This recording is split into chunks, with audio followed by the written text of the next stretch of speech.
Welcome to Robin classes again. Today we are going to discuss a new topic from research methodology. जो हमारी normal classes हैं जैसे हम पहले से पढ़ते आ रहे हैं वो पढ़ेंगे, उसके साथ साथ हम रिसर्च का टॉपिक भी लेंगे क्योंकि रिसर्च गाइस बहुत इंपॉर्टेंट है। वो ए पेपर से भी आता है और बी पेपर में भी होता है हमें। तो आज का जो हमारा टॉपिक है वो क्वांटिटेटिव और क्वालिटेटिव मेथड्स हैं। प्लीज़ बने रहिए, बहुत ही इंटरेस्टिंग और ईजी टॉपिक है।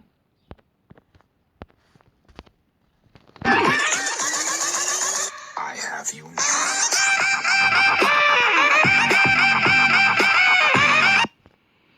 तो गाइज आज का जो टॉपिक है वो है approaches to education research. Quantitative और क्वालिटेटिव मेथड ऑफ रिसर्च होते क्या है। तो गाइज बने रहिए, बहुत ही इजी टॉपिक है।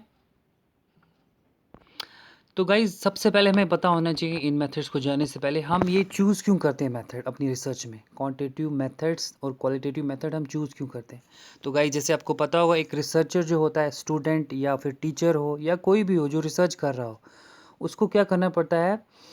He has to go from various stages while planning and conducting research study. उसको बहुत सारी स्टेज से जाना पड़ता है, फ्रॉम प्लानिंग स्टार्टिंग प्लान से और रिसर्च कंडक्ट करनी और एंड तक जाना पड़ता है। तो ही first select the area of research. उसको सबसे पहले क्या करना पड़ता है गाइज, अगर आप ही रिसर्च कर रहे हैं तो आपको सबसे पहले एरिया ऑफ रिसर्च करना है। आपका टाइटल क्या है, आपको किस में रिसर्च करनी है। उसके बाद आपको जब आप प्रॉब्लम डिफाइन कर लेते हैं फिर क्या करते हैं, रिव्यू ऑफ रिलेटेड लिटरेचर करते हैं। जब आप रिलेटेड लिटरेचर क्यों पढ़ते हैं गाइज, कि रिसेंट डेवलपमेंट्स मेरी स्टडी में हुई हैं कि नहीं, डुप्लीकेशन अवॉइड करने के लिए आपको थोड़ी बहुत हेल्प मिल जाती है रिव्यू ऑफ रिलेटेड लिटरेचर जब आप करते हैं। उसके बाद आप हाइपोथेसिस बनाते हैं आपका, देन ऑब्जेक्टिव सेट करते हैं according to his plan. In the planning process में रिसर्चर को डिसाइड करना पड़ता है रिसर्च मेथड, कि मुझे मेथड कौन से लेने हैं that he could use in solving his research problem. क्योंकि गाइज यही मेथड जो होते हैं, जो रिसर्च प्रॉब्लम होती है हमारी वो सॉल्व करवाते हैं। इतने इंपॉर्टेंट होते हैं गाइज ये मेथड, क्वांटिटेटिव और क्वालिटेटिव मेथड। तो अब देखते हैं आपको क्वांटिटेटिव मेथड कब यूज़ करना पड़ता है और क्वालिटेटिव मेथड कब यूज़ करना पड़ता है। तो गाइस रिसर्च मेथड जो होते हैं जैसे मैंने बताया, ये प्लान्स होता है कि किसी भी रिसर्च प्रॉब्लम को सॉल्व करना है, उसके लिए ये रिसर्च मेथड होती है, ये प्लानिंग की तरह काम करते हैं। तो there are two methods in research में, दो मेथड होते हैं, जैसे कि क्वांटिटेटिव रिसर्च मेथड होता है, दूसरा होता है qualitative method. Guys quantitative method आपको नाम से ही पता लगा, क्वांटिटेटिव क्वांटिटी मतलब नंबर्स, जिसमें नंबर्स का यूज़ हो रहा हो। Quantitative research is perhaps the simpler to define and इसको सबसे इजीली हम डिफाइन कर सकते हैं क्योंकि इसको नाम से ही पता लगता है हमें। The data produce are always numerical. जो भी डेटा हम क्वांटिटेटिव मेथड में यूज़ करते हैं वो हमेशा न्यूमेरिकल नंबर्स में होता है। एंड दे आर एनालाइज्ड, और उन्हें हम एनालाइज करते हैं, एनालिसिस करते हैं, मेज़र करते हैं by using mathematical and statistical method, जिसमें हम मैथमेटिकल और स्टैटिस्टिकल मेथड्स का यूज़ करते हैं। गाइज उन्हें क्वांटिटेटिव रिसर्च कहा जाता है। It is also called logical positivism.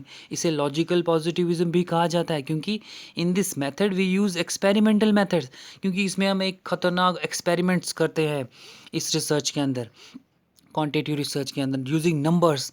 और हम क्या करते हैं इसमें नेचुरल साइंस का यूज़ करते हैं। गाइस रखिएगा, एक डिफरेंस पता लगता है। क्वांटिटेटिव रिसर्च में हम क्या करते हैं, एक्सपेरिमेंट्स करते हैं और नेचुरल साइंस का यूज़ होता है। फिर आता है दूसरा qualitative method. Guys qualitative research is an in any which does not involve numbers, जिसमें हम नंबर्स का यूज़ नहीं करते। सिंपली गाइस क्वांटिटेटिव में नंबर्स का यूज़ होता है, क्वालिटेटिव में नंबर्स का यूज़ नहीं होता है और numerical data. It often involves words और लैंग्वेज, इसमें वर्ड्स और लैंग्वेजेस होते हैं, but may also use pictures और फोटोग्राफ्स एंड ऑब्जर्वेशन। इसमें हम ऑब्जर्वेशन करते हैं, पिक्चर्स फोटोग्राफ्स की मदद लेते हैं। किसी भी इंसान को अगर आपको क्वालिटेटिव मेथड में अगर यूज़ करना है तो इन चीज़ों का यूज़ होता है। इसमें हम seeks to answer questions about why and how people behave in a way that they do. लोग किस तरीके क्यों बिहेव करते हैं इस तरीके से, बिहेवियर का पता करते हैं हम क्वालिटेटिव में। It provides in depth information about human behaviour, और ये इन डेप्थ इन्फॉर्मेशन देती है, बहुत डीप जाके देती है ह्यूमन बिहेवियर के बारे में इन्फॉर्मेशन। इंसान ये बिहेव क्यों करता है, उसका बिहेवियर ऐसा क्यों है, तो वो हम क्वालिटेटिव में करते हैं। It is also called as phenomenological inquiry drive from humanities and social sciences. तो इसमें हम इसको फिनोमिनोलॉजिकल भी कहा जाता है, और इस तो ह्यूमैनिटीज़ और सोशल साइंस सब्जेक्ट इससे डील करते हैं। जैसे कि हमने क्वांटिटिव में पढ़ा था वो नेचुरल साइंस से और एक्सपेरिमेंट से डील करता है, ये ह्यूमैनिटीज़ और सोशल साइंस से क्वालिटेटिव। तो ये था गाइस थोड़ा सा डिफरेंस, आगे देखते हैं। द रिसर्चर में यूज़ एनी, रिसर्चर इन दोनों में से कोई भी या फिर इन दोनों को इस्तेमाल करके रिसर्च कर सकता है। लाइक हिस्टोरिकल, डिस्क्रिप्टिव, एक्सपेरिमेंटल और फिनोमिनोलॉजिकल रिसर्च। तो गाइज़ आपको जब भी इंटरव्यू होगा आपको पूछा जाएगा आपने कौन सी रिसर्च यूज़ की है, आपने क्वालिटेटिव रिसर्च की है, क्वांटिटेटिव। अगर आपने दोनों की हैं आप दोनों बोल सकते हो, अगर एक की है आप तो ज़्यादातर नॉर्मली भाई गाइस हम ये क्वांटिटेटिव रिसर्च ही करते हैं, क्योंकि हम उसमें हमें बहुत ज़्यादा नंबर्स आते हैं, हमें मेज़र करना पड़ता है, सर्वे करनी पड़ती हैं। तो गाइस आगे देखते हैं। तो क्वांटिटेटिव रिसर्च होता क्या है डिटेल में। Quantitative as by name suggest anything that exist in certain quantity, जो क्वांटिटी में हो, नंबर्स में, और जिन्हें मेज़र किया जा सके। ठीक है गाइस। तो जैसे आपको किसी क्लास में बच्चों को मेज़र करना है कि इस क्लास में कितने बच्चे हैं, तो आप क्या करोगे, बॉयज़ और गर्ल्स को अलग करोगे, उनका नंबर करोगे, तो क्वांटिटेटिव रिसर्च हो रही है वहाँ पे। Quantification is essentially to enhance precision. तो ये क्या करती है, रिसर्च में प्रिसिशन लाती है, कोई गलती नहीं होगी guys. In the description of variables में और discriminant of the relationship among them. Variables का डिस्क्रिप्शन और रिलेशनशिप निकालने में कभी गलती नहीं होगी अगर आप क्वांटिटेटिव रिसर्च क्वांटिफिकेशन कर रहे हो तो। Quantitative method use measurement as the most precise and universal accepted method for assigning qualitative values and helps in understanding relation between variables under study। ये values और relationship assign करने में बहुत मदद करता है। The measurement has certain quality like हर एक number होगा इसमें यूनिक होगा, ऑर्डर में होगा और एडिटिव होगा, आप उसे सम भी कर पाएंगे। इसमें ये फ़ायदा है गाइस। जब भी आप रिसर्च करते हैं, आप अगर क्वांटिटी का यूज़ कर रहे हैं, आपको वहाँ पर ऐड करना पड़ेगा कितने बच्चे हैं, इस एरिया में कितनी पॉपुलेशन है, तो आप क्वांटिटेटिव रिसर्च का यूज़ कर रहे हैं। आगे देखते हैं गाइस। तो क्वांटिटेटिव रिसर्च में कुछ लेवल्स और मेजरमेंट होते हैं, जैसे कि कुछ स्केल्स का यूज़ करते हैं। सबसे पहला आता है गाइस नॉमिनल स्केल। क्या होता है? It is used when an object has differentiate into 2 और मोर कैटेगरीज। नॉमिनल का हम करते हैं गाइस जब भी हम किसी ऑब्जेक्ट को दो ग्रुप्स में बांटते हैं, दो से ज़्यादा ग्रुप्स में बांटते हैं on the base of their quality, उनकी क्वालिटी के बेस पर। जैसे कि आपको मैंने एग्जांपल दी है sex, on the base of sex अगर देखें हम क्वालिटी, मेल और फीमेल कितने हैं, नॉमिनल स्केल का यूज़ हो रहा है। ऑन द बेस ऑफ अगर नेशनलिटी देखें, इंडियंस और अमेरिकन्स कितने हैं। अगर हम स्कूल स्टूडेंट की देखें, स्कूल स्टूडेंट और कॉलेज स्टूडेंट कितने हैं, तो हम नॉमिनल स्केल का यूज़ करें। देखिए गाइस हम इनको दो ग्रुप्स में बांट रहे हैं, जैसे कि मेल और फीमेल में, इंडियंस और अमेरिकन्स, स्टूडेंट्स और कॉलेज स्टूडेंट।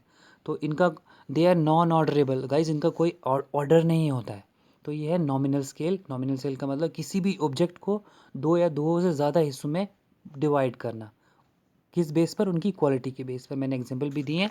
ये है नॉमिनल स्केल। आगे देखते हैं गाइज ऑर्डिनल स्केल का। गाइज यहाँ पर क्या होता है, किसी भी ऑब्जेक्ट को हम ऑर्डर करते हैं, ऑर्डर में लाते हैं on some continue in the series from lowest to highest, lowest से हाईएस्ट में लाते हैं हम गाइज इसमें किसी भी ऑब्जेक्ट को। जैसे कि इसमें हम रैंकिंग ऑफ स्टूडेंट करते हैं इन क्लास, जैसे कि हमें अब किस इस क्लास में देखना है सबसे ज़्यादा हाइट किस बच्चे की है, हम उसको क्या करेंगे, ऑर्डिनल स्केल का यूज़ करेंगे। सबसे ज़्यादा हाइट इसकी। अब देखना है सबसे ज़्यादा वेट किसका है, ऑर्डिनल स्केल यूज़ हो रहा है। अच्छा इसकी गाइस कुछ लिमिटेशंस भी हैं, जैसे कि this method does not convey the equal distance between different ranks. या फिर ना गाइस ऑब्जेक्टिव आ सकता है। ऑर्डिनल ऑर्डिनल स्केल जो होता है ये क्या करता है, डिस्टेंस के बारे में नहीं बताता है, इसकी ये प्रॉब्लम है। और इसमें एब्सोल्यूट 0 पॉइंट होता ही नहीं है गाइस। जैसे कि आपको अगर बताना है कोई बच्चे को 0 मार्क्स आए हैं, तो हम ऑर्डिनली स्केल यूज़ ही नहीं कर सकते, क्योंकि इसमें 0 स्केल होता ही नहीं है। अच्छा can not perform arithmetical calculation such as mean, SD और कोरिलेशन, इसमें हम नहीं कर पाते हैं गाइस, ऑब्जेक्टिव आ सकता है। ये था ऑर्डिनल स्केल। उसके बाद देखते हैं गाइस इंटरवल स्केल क्या होता है। When a measurement convey meaningful information with respect to distance और scale। गाइज इंटरवल स्केल में हम क्या करते हैं, डिस्टेंस और स्केल की एक मीनिंगफुल, एक बिल्कुल करेक्ट इन्फॉर्मेशन देता है कितना डिस्टेंस है इनके बीच में। और इसमें 0 पॉइंट भी मिलता है गाइज। ऑब्जेक्टिव आएगा क्या, इंटरवल स्केल में 0 पॉइंट होता है, तो इंटरवल स्केल में 0 पॉइंट होता है। और coefficient of variation can not apply here. इसका एक डीमेरिट है कि कोफिशिएंट ऑफ वेरिएशन इसमें हम अप्लाई नहीं कर सकते हैं। तो ये था इंटरवल स्केल, जिसका मतलब होता है एग्जैक्ट इन्फॉर्मेशन देना डिस्टेंस की और स्केल की। गाइज इनमें थोड़ा थोड़ा डीप नहीं जाना है इनमें। अच्छा रेशियो स्केल क्या होता है guys, it is a highest level of measurement. ये सबसे हाईएस्ट लेवल ऑफ मेजरमेंट है। इसमें हम सारे ऑपरेशन कर सकते हैं, जो भी अर्थमेटिकल ऑपरेशन, जैसे कि एडिशन, सब्सट्रैक्शन, मल्टीप्लिकेशन, डिवीजन। और क्यों इसमें कर सकते हैं, क्योंकि इसमें एक एब्सोल्यूट 0 पॉइंट होता है, तभी हम इसमें पूरी अच्छी इन्फॉर्मेशन देखते हैं। चाहे किसी को बच्चे को 0 आ रहा हो तो हम रेशियो स्केल यूज़ कर सकते हैं, क्योंकि इसमें 0 भी होता है, एब्सोल्यूट एडिशनल एडवांटेज है इसमें, ट्रू ज़ीरो पॉइंट होता है इसमें रेशियो स्केल में। तो गाइज आगे देखते हैं और थोड़ा क्वांटिटेटिव रिसर्च के बारे में। गाइज ये पॉइंट आपको बिल्कुल याद रखना है, क्वांटिटेटिव रिसर्च में हम डिडक्टिव मेथड का यूज़ करते हैं guys. From top down, from top से जाते हैं हम नीचे की तरफ जाते हैं। तो जैसे कि आपको पता है डिडक्टिव मेथड होता है फ्रॉम जनरल टू स्पेसिफिक जाते हैं हम। Researcher here formulates and use hypothesis, तो रिसर्चर यहाँ पर हाइपोथेसिस का यूज़ करता है और आगे फर्दर स्टडी करता है क्वांटिटेटिव रिसर्च में। Use of experimental method, guys जब भी आपको रिसर्च टॉपिक मिलता है वो तो आपको हाइपोथेसिस की बेस में ही आता है। आप क्वांटिटेटिव रिसर्च कर रहे होते हैं, आपको पता लग जाएगा जब भी आपको कोई इंटरव्यू में पूछा जाएगा। तो इसमें हम एक्सपेरिमेंट मेथड का यूज़ करते हैं, जैसे मैंने बताया एक उसके बाद हम क्या करते हैं, साइंटिफिक मेथड और हार्ड साइंस का यूज़ करते हैं। याद रखना गाइस, क्वांटिटेटिव मेथड में हम हार्ड साइंस का यूज़ करते हैं। Behaviour of subject under this study is predictable, इसमें हम जो बिहेवियर होता है वो प्रिडिक्ट कर सकते हैं। The approach AIIMS description, explanation and prediction of social phenomena, इसमें हम डिस्क्रिप्शन लाते हैं, डिस्क्राइब करते हैं, एक्सप्लेनेशन भी देते हैं और प्रिडिक्ट भी कर पाते हैं सोशल फिनोमिना को इस मेथड से। Here we study behaviour under control condition, यहाँ पर अगर गाइज आपको पता है अगर साइंटिफिक और एक्सपेरिमेंट मेथड का यूज़ हो रहा है तो कंट्रोल कंडीशन के अंदर ही होगा। Use of close ended standard, इसमें क्वेश्चनायर लेते हैं हम। जैसे आपको कोई क्वांटिटेटिव अगर स्टडी रिसर्च मिली है तो आप क्या करेंगे, तो क्वेश्चनायर का यूज़ करेंगे, टेस्ट स्केल्स का यूज़ करेंगे, रेटिंग स्केल्स का यूज़ करेंगे। तो इसमें हम प्रोबेबिलिटी सैम्पलिंग होती है, where each and every have equal chance to be selection होता है, प्रोबेबिलिटी सैम्पलिंग का यूज़ होता है इसमें। गाइज याद रखिएगा, प्रोबेबिलिटी सैम्पलिंग आपको ऑब्जेक्टिव आएगा। प्रोबेबिलिटी सैम्पलिंग कहाँ यूज़ होती है, क्वांटिटेटिव में कि क्वालिटेटिव में? अच्छा, सोफिस्टिक स्टैटिस्टिकल मेथड और सॉफ्टवेयर पैकेज होता है। जैसे कि आपने सुना होगा ये जब भी आप क्वांटिटेटिव रिसर्च करते हैं उसमें आपको एंड पर आपको एक सॉफ्टवेयर भी लिया जाता है, वहाँ पर आपको कैलकुलेशंस होती हैं। Special package for social sciences होता है, जैसे कि बहुत सारे सॉफ्टवेयर होते हैं। अच्छा, जनरलाइज फाइंडिंग्स करते हैं इसमें हम। यूज़ ऑफ कोरिलेशन, मीन्स और परसेंटेज का भी यूज़ होता है इसमें। गाइज ऑब्जेक्टिव आ सकता है इसमें से। ठीक है गाइज, ये था अबाउट क्वांटिटेटिव रिसर्च के बारे में कि हम उसमें क्या क्या करते हैं। जब भी आपको क्वांटिटेटिव रिसर्च मिली हो तो उसमें आपको ये चीज़ें करनी है, साइंटिफिक मेथड का यूज़ करना है, क्वेश्चनायर का यूज़ करना है, स्टैटिस्टिकल मेथड का, फाइंडिंग्स जनरलाइज करनी है और कोरिलेशन, मीन्स और परसेंटेज का यूज़ करना है। जहाँ भी आप अगर आपकी रिसर्च में परसेंटेज, मीन्स और कोरिलेशन का यूज़ हो रहा है, इसका मतलब आप क्वांटिटेटिव रिसर्च कर रहे हैं। ऑब्जेक्टिव आंसर बहुत ईजी है गाइज ये, तो इसमें हम डिडक्टिव मेथड का यूज़ करते हैं। तो अगर क्वालिटेटिव की बात करें गाइस, क्वालिटी आपको पता है किसी इंसान की क्वालिटी या मेल है फीमेल है, तो आपको पता ही है। तो it does not involve numbers और जहाँ भी नंबर्स और न्यूमेरिकल डाटा इन्वॉल्व नहीं हो, इसका मतलब क्वालिटेटिव रिसर्च हो रही है। It is in contrast to qualitative method is less scientific and software, ये जो होता है गाइज लेस साइंटिफिक होता है और सॉफ्टवेयर होता है। अब ये करता क्या है, it describe social phenomena as they occur naturally, मतलब ये नेचुरली चीज़ों को समझने की कोशिश करता है गाइज। जैसे कि अगर किसी इंसान पे हम क्वालिटेटिव मेथड का यूज़ करें तो हम नेचुरली इसको स्टडी करेंगे, उसको मैनिपुलेट करने की जरूरत नहीं करेंगे। No time to manipulate the situation और study this research emphasis on, ये रिसर्च एम्फेसिस ज़्यादा फोकस किस पे, इंपॉर्टेंस किस पे देती है, पर्सपेक्टिव ऑफ एक्शंस, किसी के एक्शंस पर, वैल्यूज़ पर, बिलीव्स पर, from the view point of people, लोगों के व्यू पॉइंट पर, व्यू पॉइंट पर चलती है, हु आर बीइंग स्टडीड, और जिसे फिनोमिनोलॉजिकल भी कहा जाता है गाइस। ये पर्सपेक्टिव सुनते हैं लोगों के, और ये नेचुरल सेटिंग में जाती है, मैंने जैसे बोला मैनिपुलेशन नहीं इसमें चलती है, और ये होलिस्टिक होल स्टडी करती है इंसान को। और इसमें गाइज उसमें हमने देखा था उसमें डिडक्टिव मेथड का यूज़ हो रहा था, इसमें इंडक्टिव मेथड, ऑब्जेक्टिव आ सकता है। क्वालिटेटिव मेथड में अगर आप क्वालिटेटिव रिसर्च कर रहे हैं तो आप कौन सा मेथड करेंगे, तो आप इंडक्टिव मेथड, ओपन और फ्लेक्सिबल अप्रोच करेंगे। गाइज आपको पता है इंडक्टिव मेथड में we proceed from particular to general, तो ये था इंडक्टिव मेथड के बारे में। वो क्वालिटेटिव में जो it use importance of theory generation rather than theory testing, इसमें हम थ्योरी को जनरेट करते हैं, टेस्ट नहीं। टेस्ट किस में हो रहा था गाइज, वो उसमें क्वांटिटेटिव में हो रहा था। तो ये था कुछ पॉइंट्स, आगे देखते हैं कैरेक्टरिस्टिक्स के। नेचुरलिस्टिक इंक्वायरी गाइज, ये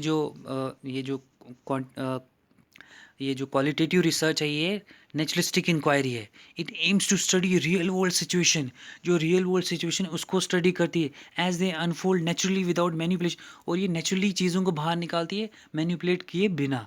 एडॉप्ट इंडक्टिव, जैसे मैंने बोला bottom to bottom up approach, नीचे से ऊपर। जनरेट्स न्यू हाइपोथेसिस, में हम नए हाइपोथेसिस जनरेट करते हैं। इसका रिसर्च एम होता है गाइज, ये डिस्क्रिप्शन देती है, गाइज याद रखिए, ये एक्सप्लोर करती है चीज़ों को, डिस्कवर करती है using wide and deep angle lenses, studies under natural environment, do not control condition. इसमें हम कंट्रोल कंडीशन में नहीं, मतलब नेचुरल एनवायरनमेंट में फ्रीडम होती है इसमें बंदे को। ऑब्जर्व करते हैं हम चीज़ों को इसमें। पर्पोजिव सैम्पलिंग यूजेस स्मॉल सैम्पल, इसमें हम जैसे उसमें हम कर रहे थे, जैसे मैं आपको गाइस डिफरेंस बता देता हूँ। इसमें जो है हम गाइस, मैंने आपको बताया कि इसमें हम प्रोबेबिलिटी सैम्पलिंग का यूज़ कर रहे हैं, और इसमें हम क्या कर रहे हैं गाइस, पर्पोजिव सैम्पलिंग का यूज़। पर्पोजिव सैम्पलिंग में क्या करते हैं गाइस, हम स्मॉल सैम्पल्स का यूज़ करते हैं, get close to the people, situation, किसी इंसान के क्लोज चले जाना, सिचुएशन को समझना, डेटा कलेक्ट करना, और इंटरव्यू से, इन डेप्थ इंटरव्यू से पार्टिसिपेट करना, ऑब्जर्वेशन में, field notes, open ended question पूछना उससे। तो ये सारी चीज़ें इसमें होती हैं, क्वालिटेटिव रिसर्च में होती हैं गाइस। मतलब क्वालिटी हम मेज़र कर रहे हैं किसी चीज़ की।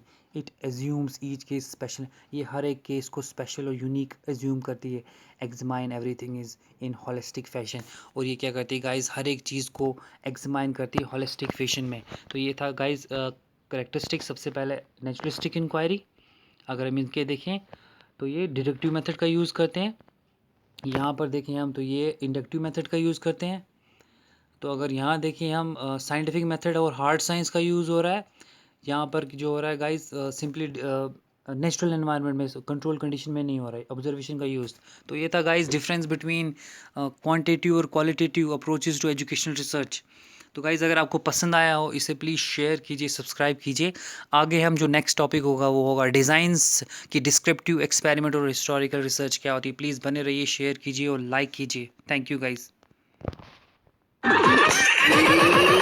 I have you now.